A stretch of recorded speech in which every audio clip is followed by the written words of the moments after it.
To'yimning dovrug'i 7 mahallaga doston bo'lsin deydiganlar uchun bir mulohaza. To'y uchun uy boshliqlari mol boqadi, yig'adi, teradi.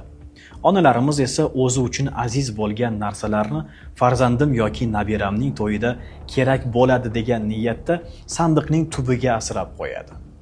Bir kun kelib farzandining quvonchini ko'rish ota-ona uchun katta baxt. Ammo bugun bir narsani o'ylab ko'rishimiz kerak. Taniqli hofizlarni chaqirib, to'yimning dovrug'i 7 mahallaga doston bo'lsin deydiganlar qancha. Ularga ko'r-ko'rona ergashayotganlar esa undan ham ko'p. Chunki bitta savol bor. Odamlar nima deydi? Ana shu savol ba'zan bir oilaning yillar davomida qilgan mehnatini bir kunlik dabdabaga sarflattiradi. Birovdan qolishmaslik uchun qarz olinadi. Birovning to'yiga qarab yana bir to'y rejalashtiriladi. Kecha kimdir 500 kishini chaqirgan bo'lsa, bugun 700 kishi chaqiriladi. Keyin esa yana kim bilandir o'zaro poyga boshlanadi. Kim o'zar? Uy qurishda ham, mashina olishda ham, endi to'y qilishda ham. Eng achinarlisi o'sha dabdabaning ortida ko'pincha bir otaning yillik mehnati turadi. Baxtli ko'rinish boshqa, baxtli yashash boshqa.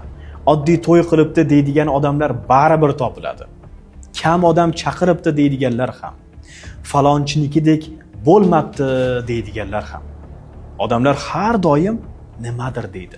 Lekin savol shunda, biz o'z hayotimizni odamlarning gapiga qarab yashaymizmi yoki o'zimizning imkonimiz va farzandimizning kelajagiga qarabmi? Agar odamlar nima deydi degan savolni qalbimizdan bir oz chetga sura olsak, balki oilalarimiz ham yengil tortar. Balki otalarimiz uzoq yillar musofir bo'lib yurmas. Balki onalarimiz sandiqdagi aziz narsalarni faqat bir kunlik dabdaba uchun emas, farzandining kelajagi uchun asrar. Men bu gaplarni to'yga qarshi bo'lganim uchun aytmayapman. Men to'y ortida qoladigan hayot haqida o'ylaganim uchun aytayapman. To'y tugaydi. Mehmonlar ketadi. Musiqa to'xtaydi. Chiroqlar o'chadi. Ammo oila qoladi. Shunday ekan, keling, bir kunlik to'yimizni emas, bir umrlik baxtimizni kattaroq qilaylik.